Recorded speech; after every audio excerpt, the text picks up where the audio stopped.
Hey guys, hello there. Welcome back to my channel. It's me, Steven. If you've not been here before, welcome to my channel. Thank you for clicking on this video. I do appreciate it. So my regular subscribers and my regular viewers, this may not be the video for you. You're already used to me not being Instagram fabulous. I'm not trying to be glamorous or anything, you know that. But this may not be a video for you. This is going to be on a topic that's probably a little bit more intimate than even I am used to sharing with you. If you're joining my channel for the first time, welcome. My name is Steven. I'm a flight attendant. I know I don't look like one, but I'm a flight attendant based here in Las Vegas. You may notice all of the cat furniture behind me. I live in a small studio with 3 cats, and I went vertical for them to get them a little bit of room to play and have some fun and exercise. So this video is kind of a request by one of my viewers in that they dropped me an email recently regarding dentures. Now, I've mentioned briefly in a couple of videos a while ago that I have dentures. It's not something I think most people talk about, especially on social media platforms, because it's not like cool. Right? To be like middle-aged or young and have dentures. Like, you think dentures, you're thinking 85-year-old people, right? This viewer is going to go into the whole process and start the whole journey into having dentures. And I think they were looking for some experience and maybe some points of view or some tips. And it's either I write a 300-page email, or I jump on my camera and say hi and talk to you guys as I typically do. So I figured I would do that instead. I was going to go into a whole long story about why I have dentures, the whole journey into pain, shame, fear, 3 things that really ruled my life for a long time around my teeth. I come from a family that does not seem to value education, physical health. We're just not really a healthy group. And we just all have bad teeth. My mother's side of the family, everyone except my Aunt Patty had dentures by the time they were 40. For the most part, everyone had dentures at some point. And it just seems to be so common. I wonder if there is any genetic aspect of having just bad teeth. I don't know if there is or not, or if it's just a familial habit. I don't know. But I went years and years and years with broken teeth that, you know, and if you're watching this video and you're that person who's looking for some experience or guidance or someone else's experience with, dentures, you probably know what I'm talking about in terms of like having broken teeth that catch on your tongue or the inside of your cheek, where it hurts just to move your tongue in your mouth, and that becomes normal because you're so used to pain, you know. That's where I was. So back in my early 40s, I ended up getting a pair of partials. Now the dentist called them partials. I called them mostlies because they were most of my teeth. This was nothing. There was nothing partial about this. This was most of my mouth. The process of getting a partial and then getting a full-on denture was almost identical. So I'll talk about the process in a moment or two. So I had the partial in my early 40s. I had that for a real long time, longer than I probably should have. I probably had that for 8 years, 9 years. And then a couple of years ago, the teeth that I had remaining were, in my upper teeth, and the ones I had in the bottom were just getting bad. There wasn't enough bone structure to hold some of the lower teeth here. Some of the upper teeth were just barely holding on, a little wiggly, and so when I finally went to the dentist, because I was in pain again, and I had gotten so used to being in pain, then not being in pain, when I was starting to hurt again and start to experience the same sort of challenges, I was like, just let's get this fixed. Let's finally get this fixed. People who are watching this video who don't know what it's like to be so afraid of the dentist that you would rather have broken pieces of tooth cutting into your tongue and your cheek for years. If you don't know what it's like to be so afraid of the dentist that you would rather suffer agony for years, then you just don't understand what I'm talking about, and that's fine. I hope you never do. I really do. But those of you who are watching this video who know what I'm talking about, you know what I'm talking about. There is a certain amount of shame that I had, that even just being so ashamed of what my mouth looked like on the inside, I had spent so much time perfecting, like wearing the right clothes, not today anymore, I don't care, but the right jewelry, the right apartment, the right place in the city, you know. And then I had this mouth that belied the reality of I was this, it was awful.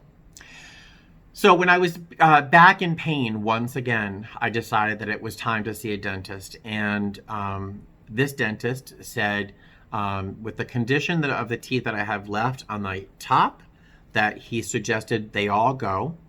And when I say all, there were 4 left. So it wasn't like I was losing a lot. There were 2 more on the bottom he wanted to take out as well. And then we talked about the process. And so the process of the final denture, excuse me, was really identical to the partial that I actually had to go through the first time. So we sat down and talked about what was going to happen, the kind of material that I was already used to. My bottoms are this thermoplastic that got kind of flexible when you heated it underwater, and it just kind of snapped on to the existing teeth I had left. The upper was a little bit more rigid and kind of snapped on like a Lego.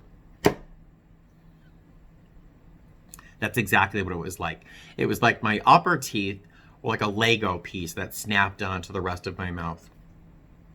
And they were very secure, very stable, and they were easy to get used to after the first couple weeks, because there's a whole layer of plastic inside your mouth that you're not used to. Your mouth will suddenly feel very crowded.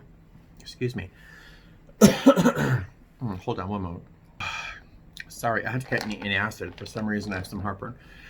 So the consultation, we sat down and we talked about what I was going to be getting. So this rigid top on the bottom, and the bottom I would get this kind of flexible piece that snapped onto my lower teeth. We talked about color early on. Now my teeth, to me on camera, look fairly yellow. It looks like I used to be a smoker. I wanted my teeth to match the few teeth I have left. Now, these, you can see the crooked ones are mine. That one is mine. The rest, one molar back here is mine. So I wanted these teeth to match those teeth, because I didn't want to have a mouthful of white teeth and then like yellow spots on the bottom. So I just, give me what looks like my teeth. And I think when people see my teeth and I smile, sometimes I go, oh wow, your teeth look, because they do look great. I mean, they're all even. But they look like real teeth because I think they're colored like real teeth too. But, so we talked about color. I have my choice. Next time, I'm going whiter because this is just a little too yellow. And then we set up an appointment to have my x-rays done and then to have my impressions done. X-rays were kind of frustrating because the little plates that they want behind your teeth or your jaw to sort of x-ray what you've got there was sort of awkward to have in your mouth and sort of hold them with your teeth and your lip. It's a little awkward. The impression is something else. I'll tell you, that's a whole experience. So I had to have 2 different impressions done because the first just didn't work. I guess there was like an air pocket or something in my upper in the roof of my mouth. So the impression is like this wire thing that has to go in your mouth. This like plastic, I don't know, it's this appliance that had to go into your mouth. and they fill your entire mouth. It is alarming. It's almost like an assault. You're like, oh, I can't believe this is happening to me. They fill your mouth to overflowing with this like blue plastic jelly, gross, smushy stuff. And it has to go not just inside your mouth and around your teeth, all the way up underneath your upper lip and around your all around your jaw. I mean, it really has to fill every nook and cranny so they can get a really good shape of the inside of your mouth. So I think what they do is use the X-rays and the impressions to create your future mouth by removing the teeth they're going to extract, and then kind of building a whole pair of choppers for your future mouth. So we had the impressions. I had 2 sets of impressions done. And then we set up a date to have the extractions done. It's a couple years later, it's hard for me to really express the amount of fear I had. Fear and shame, still ashamed. I was in that chair chatting with the dental hygienist and the other staff workers as if I were every other civilized man in the world. But then I knew that the minute they saw my X-rays, they were going to look at me and go like, whoa, you're effed up. You're not who you say you are, because your mouth, it does not match, There's an amount of shame that I've always had around my mouth. I've never been able to smile without covering my mouth. Not in 20 years, Yeah, so the day of the extractions, they didn't want me eating the night before.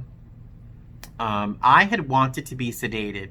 I would encourage you, if it's possible to be sedated and you're afraid, I would ask if you can be sedated. If it's something that can be done, I would do it, because I wasn't, and it was traumatizing. I'm going to talk a little bit about it.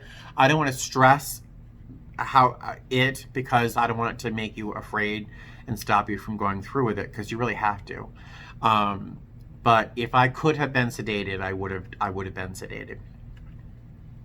So I got in the chair, and I remember I was wearing a pair of shorts, pair of cute little loafers.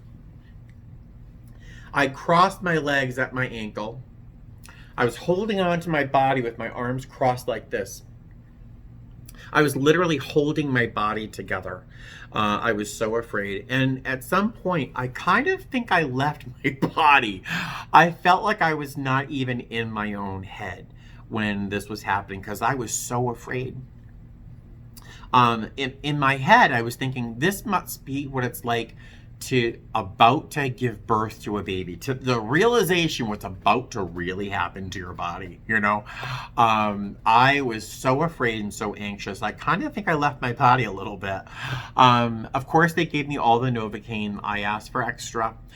And so everything was numb. I did not feel any pain so much. But this, and again, I don't want to scare you, because it is the true embodiment of everything I thought it would be. The feeling of him pulling and pushing and pulling, and I'd pull back and he's pulling, and there's a sound of this grating that is indescribable. He had to pull my canines and my big front teeth, and those are in there. Like those roots are way up there. And then he pulled the bottom 2 teeth. Now, they're going to talk to you a little bit about the possible things that could happen during the process. And when I have my partials done, one of the things that they cautioned me that could happen, that was not good, that could happen, did happen to me. And so, when they talk about the possible side effects, what could happen during that, it's a surgery. It's a facial surgery. For me, one of the teeth from up here, when they pulled it, there's just a thin layer of bone between your where your teeth are and your sinuses. And when they did that, there was a little hole, a little broken bit right there between my where that was and my sinus. So for a couple of years, I could actually pull air through that little hole. Again, shouldn't have said that because you'll just be terrified that could happen. But things could happen. So like, talk to your dentist about all the ifs and what ifs, so that you know what to expect. Because in case something happens, you won't be like, "What do you mean? You didn't say that it could happen." You know, it resolved itself. The gums eventually healed over, and it wasn't a problem. But for the first year, I was very aware of it. Having the dentures, the partial over it, stopped it from being a problem. But talk to your dentist about all the things that could happen, not to stop you from doing it or make you afraid, but I want you to understand what could possibly happen, because it might happen, and I don't want you to be surprised. So the extractions happen. Now, mind you, numb. Like, this whole area is completely numb. And so when they pull those teeth, right away, those dentures are popped right in. So for me, it was the top is a whole denture. It's one unbroken row of teeth. The bottom is a partial. I call it a mostly, again, because there's nothing partial about it. They're snapped in. And so the dentures become sort of a bandage in terms of holding those gums that are now inflamed and really upset from having been like yanked on and pulled on. So that denture is like a little bandage, stopping your gums from swelling so much that you can't get the denture on. You know what I mean? So follow your dentist's instructions to the letter when you get home. My dentist told me not to take my teeth out for, I don't even know, was it a day, 2 days? I forget how long it was. Don't take them out right away. Give your gums a chance to kind of, react and kind of come back to rest where they're going to be in the future. If your dentist gives you instructions to rinse with salt water, when to do it, how often to do it. Pain medication. All right. I've been sober. On June 28th, 2020, I'll be 18 years sober. When I went to the dentist and we talked about this and it happened, I said, only give me enough pain medication, because it's a significant amount of pain medication. Only give me what I need for 3 days. And the jerk listened to me. Boy, I regret that, I'll tell you. Because, enough of my friends have gone out and they've slipped and gone back out drinking or drugging because of pain medication. And I didn't want that to happen to me. So I was like, I can handle anything with enough Advil. Like, just give me enough to get me through the first couple of days. I'll be fine. Well, it was a lot. So I left the dentist's office, packed with gauze, drooling. I'm sure I couldn't feel it because my lips were like blocks of wood, and there's a certain amount of blood. So I kept kind of patting at my corners of my mouth so that people didn't think that it was some sort of vampire or something, blood. So I go to the pharmacy and I get my prescription for my pain medication. I don't think I had antibiotics. It's possible. I don't think I did. And then I went home. And I followed the dentist's directions. I did have blood and spit all over my pillow the next day. I typically sleep on my side. I think that first night I was so afraid to sleep on my side that I was on my back. And I was not prepared. Let me just say this right away. I was not prepared with the right food or beverages for the first week. I did not plan ahead. Had I planned ahead, I would have had a whole bunch of muscle milks or Ensures or any of these protein drinks, liquid meals, shakes. I would have had a whole bunch of that ready in my apartment, because eating is going to be impossible for a week or more. So follow the doctor's directions. The first time I took the teeth out, when it was appropriate to do so, I was very anxious and I was very afraid of what I would see. In the end, I didn't really see, well, I didn't see anything. I didn't see any teeth for sure. But there wasn't as much blood and gore as I was expecting. It was just like gums. It felt very strange. Putting the teeth back in, that hurt. So when I took them out, and after I was started to take them out before going to bed, in the morning when I was going to put them back in my mouth, I had to kind of psych myself up. I had to take 2 Advil like a half hour before I was going to get ready for work, so that I could just dull the pain enough. Because I'll tell you, putting those in the first, I don't know, 3, 4, 5, 6 days was so painful. It wasn't the gums, the open wounds that hurt. It's the sockets, the little round sockets that the teeth used to fit in. They're very ragged edges. They're very sharp edges underneath wounds.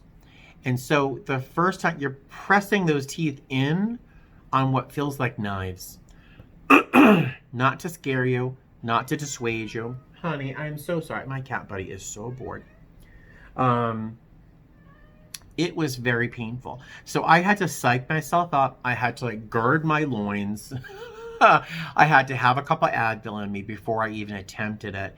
And I'll tell you, the first half hour, I kind of had to just meditate, try to not focus on how much discomfort I was in, because I was just very uncomfortable.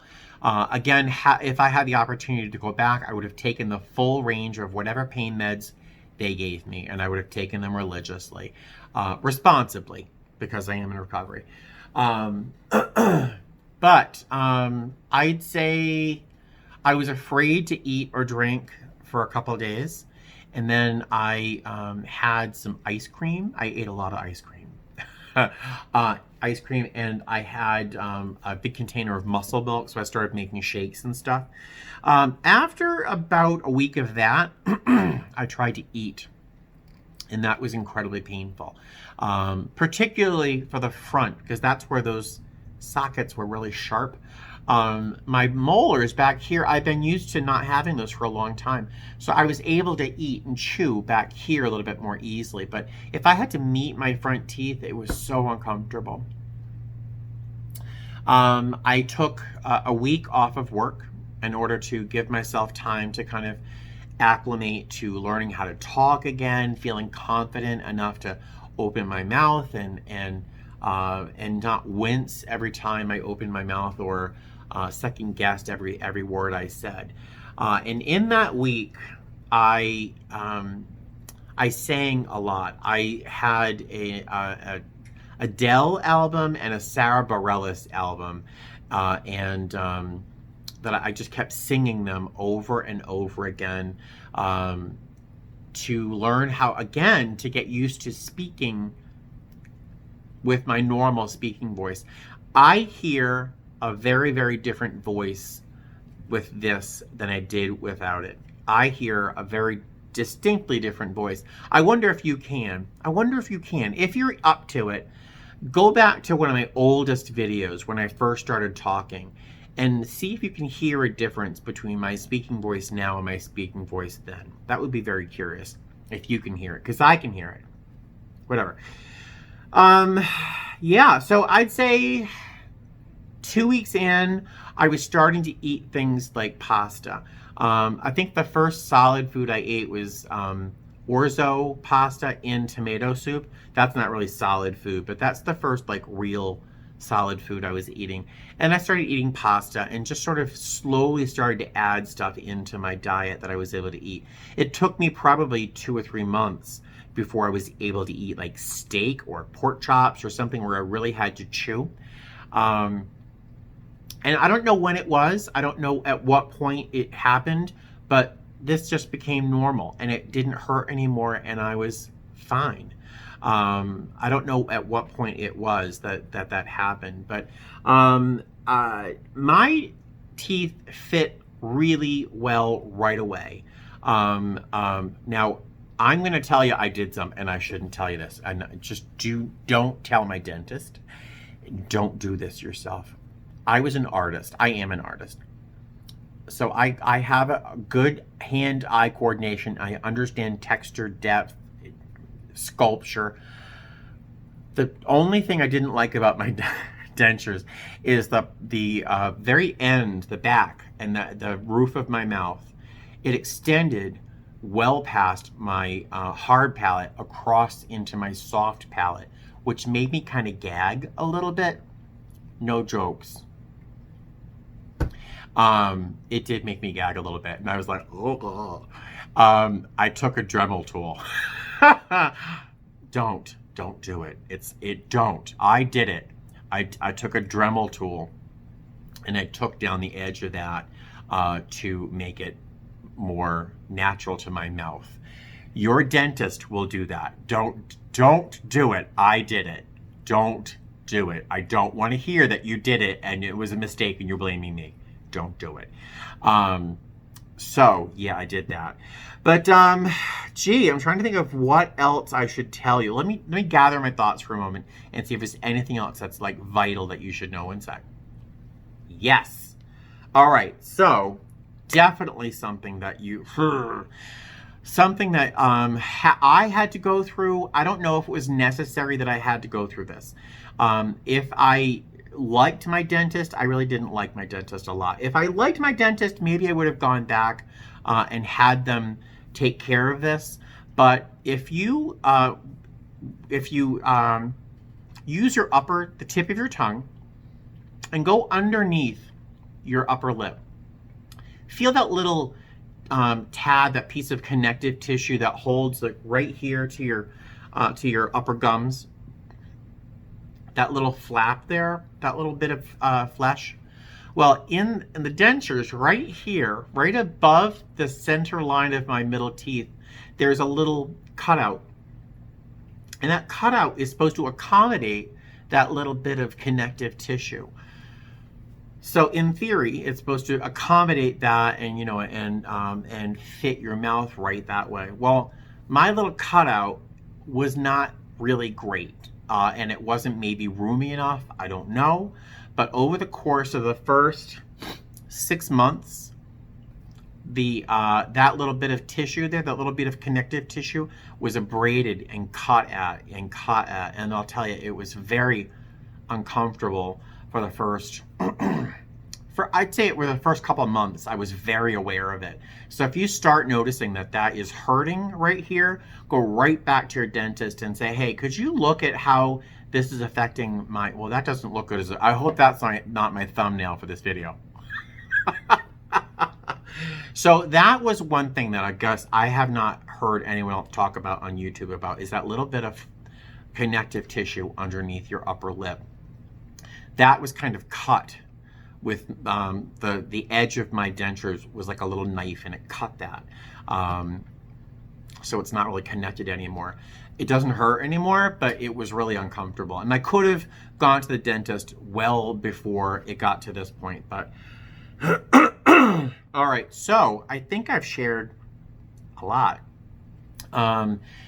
So I did share a little bit of the gory part of it. Not the gore, but the pain. There's a lot of pain. For the first couple weeks, it was a lot of pain. Is it worth it? I think I may have spoiled this earlier. Yes. Oh my goodness, yes. I don't know if because I've been talking for a half hour now. I don't know if I told you the story of when I laughed the first time I had my partials. When I laughed that first time, the lights were out in the store, my friend made a joke and I laughed, a wholehearted ha ha ha. And the joy that I lit up with, joy, brought me to tears. I was so grateful for the shame to drop away from me. And these days it's sort of the same thing. I mean, I am at work and I smile a lot at work, and I smile and I laugh. And I'm eating a lot. I eat all the time. And the comfort, the fact that I'm not in pain ever is fantastic. It's just it's unbelievable how comfortable they are. Mine fit really, really well. I just have a little spot of Fixodent Ultra in there to keep the uppers secure. Maintenance. I should talk about maintenance. So every night I take these out. I take them both out. I put them in a little jar, a little glass. I don't use that little plastic clamshell thing. That's useless. Throw it, don't even use it. Find a cute glass. If you have a partner or a husband, boyfriend, girlfriend, whatever, they're going to notice your teeth. Just forget it. No judgment. I got a super cute little cup that I like a lot, a pretty glass from IKEA, next to the sink in the bathroom. I take them out. I drop them in the cup with one little tablet of some effervescent cleaner.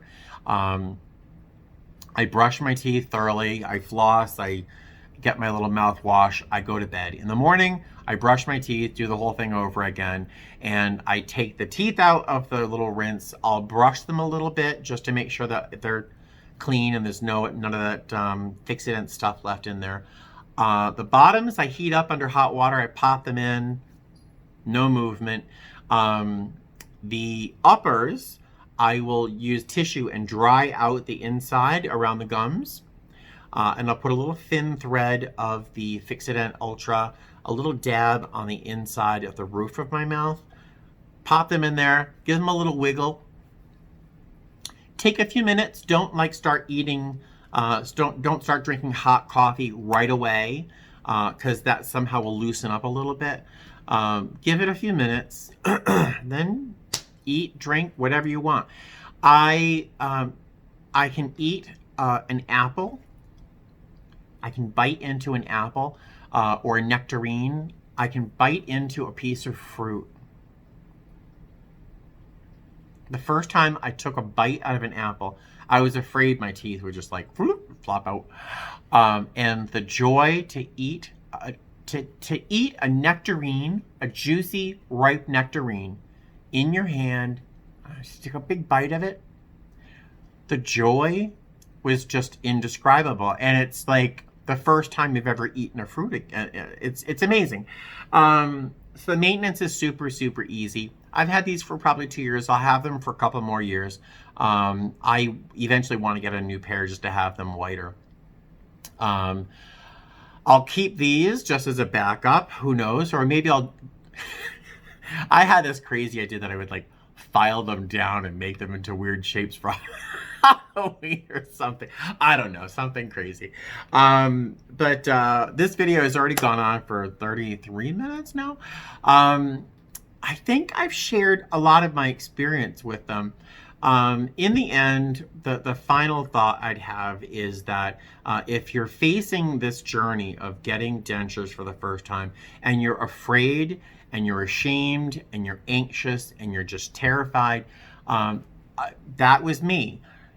After it's over, and it doesn't take that long, it's totally worth it. It's totally worth everything. So there you go. If you have any comments, positive comments, because I will delete anything that looks fresh, leave a comment below. If you have any questions or something I did not touch on, or you'd like me to expand upon something, certainly leave a comment below. I read every comment. If it's a comment that doesn't require a response, I'll put a little heart there so you know that I read it. And I do respond to anything that looks like a real good question, or there is a response to. So feel free. My channel is pretty darn interactive, and I'm an open book if you can't tell already. All right, so I end all of my videos with 2 words, and that's fly safe. Okay? Take care. I'll talk to you later. Bye.